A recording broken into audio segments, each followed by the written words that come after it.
नमस्कार. मुख्यमंत्री माझी लाडकी बहीण योजनेच्या नवीन व्हिडिओमध्ये तुमचे खूप खूप मनापासून स्वागत आहे. तर बघा लाडक्या बहिणींनो, ताईंनो, आजच्या व्हिडिओमध्ये नोव्हेंबर महिन्याच्या 1500 रुपयाची प्रतीक्षा आता करणाऱ्या लाडक्या बहिणींसाठी मोठी अपडेट, ई-के-वाय-सी संदर्भात सुद्धा दुरुस्ती संदर्भात मोठी अपडेट समोर आलेली आहे. संपूर्ण माहिती आपण या व्हिडिओमध्ये बघणार आहोत. त्यामुळे सर्व लाडक्या बहिणींनी हा व्हिडिओ शेवटपर्यंत कंटिन्यू पूर्ण बघायचा आहे. चॅनलवर नवीन असल्यास चॅनलला लाईक करा, शेअर करा, नवीन असल्यास पटकन सबस्क्राईब करा. ठीक आहे, तर व्हिडिओला सुरुवात करूया. महिला व बालविकास विभागानं मुख्यमंत्री माझी लाडकी बहीण योजनेच्या लाभार्थी महिलांसाठी ई-के-वाय-सी करताना काही चुका झाल्या असतील तर त्या दुरुस्त करण्याची एक संधी देण्यात आलेली आहे बघा. तसेच तुम्हाला पुढे बघू शकता, महाराष्ट्र शासनाच्या महिला व बालविकास विभागातर्फे विभागाकडून मुख्यमंत्री माझी लाडकी बहीण योजना राबवली जाते. या योजनेतून पात्र महिलांना दर महिन्याला 1500 रुपयाची आर्थिक रक्कम दिली जाते.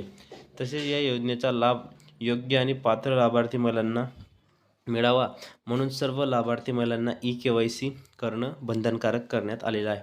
लाडक्या बहिणींना ई-के-वाय-सी करण्यासाठी मुदत 31 डिसेंबर 2025 पर्यंत ही करण्यात आलेली आहे बघा.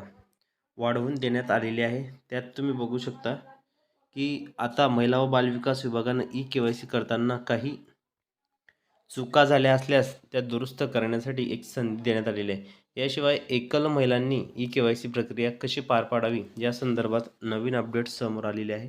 संपूर्ण माहिती आपण बघणार आहोत, त्यामुळे सर्वांनी व्हिडिओ कंटिन्यू पूर्ण बघायचा आहे.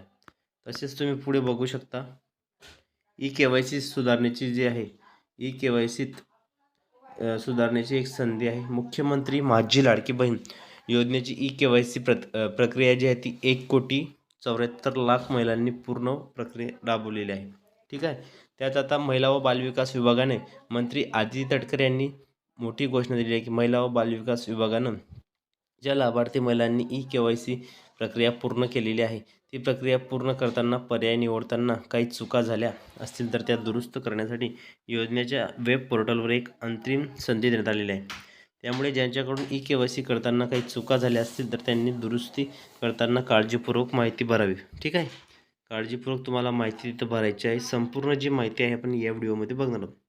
जर तुमचे पती वडील हयात नसतील, पती व वडील नसलेल्या महिला आणि एकल महिलांनी ई-के-वाय-सी कशी करावी, महिला व बालविकास विभागानं ई-के-वाय-सी प्रक्रिया पूर्ण केली तेव्हा त्या लाभार्थी महिलांसाठी पात्र लाभार्थी महिलांचे वडील हयात नाहीत किंवा पती देखील हयात नाहीत अथवा एकल महिलांनी ई-के-वाय-सी प्रक्रिया पूर्ण कशी करावी असा प्रश्न निर्माण झालेला आहे. कारण ई-के-वाय-सी प्रक्रिया पूर्ण करण्यासाठी वडील आणि पतीच्या आधार क्रमांकाचं ऑथेंटिफिकेशन करणं अनिवार्य आहे. आणि आता महिला व बालविकास विभागाने याबाबत निर्णय घेतला आहे की वडील पती हयात नसलेल्या महिलांनी पती अथवा वडील यांचं मृत्यू प्रमाणपत्राची प्रत अंगणवाडी सेविकांकडे 31 डिसेंबरपर्यंत जमा करायची आहे. घटस्फोटित महिलांनी घटस्फोट प्रमाणपत्र किंवा न्यायालय आदेशाची प्रत अंगणवाडी सेविकांकडे द्यावी. ही प्रक्रिया ऑफलाईन असेल, मात्र अशा महिलांनी स्वतःचा आधार क्रमांक पोर्टलवर नोंदवून स्वतःची ई-के-वाय-सी पूर्ण करून घ्यावी. बघा, सर्वात मोठी लेटेस्ट अपडेट आहे, सर्वात मोठी नवीन अपडेट आहे. त्यामुळे सर्वांनी व्हिडिओ शेवटपर्यंत पूर्ण बघायचे आहेत. बघा, तुम्हाला संपूर्ण माहिती मी दिलेली आहे की तुम्हाला काय दुरुस्ती करायची आहे, काय दुरुस्ती करायची नाही आहे.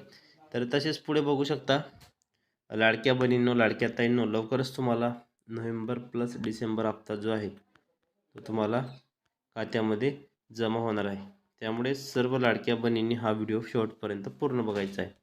तर तुम्हाला 1500 प्लस 1500, ठीक आहे, 1500 प्लस 1500 असे तुम्हाला टोटल 3000 रुपये हे मिळणार आहेत. आणि फायनली सर्व लाडक्या बहिणी खुश झालेल्या आहेत, त्यांच्या अकाउंटमध्ये जी रक्कम आहे ती जमा झालेली आहे.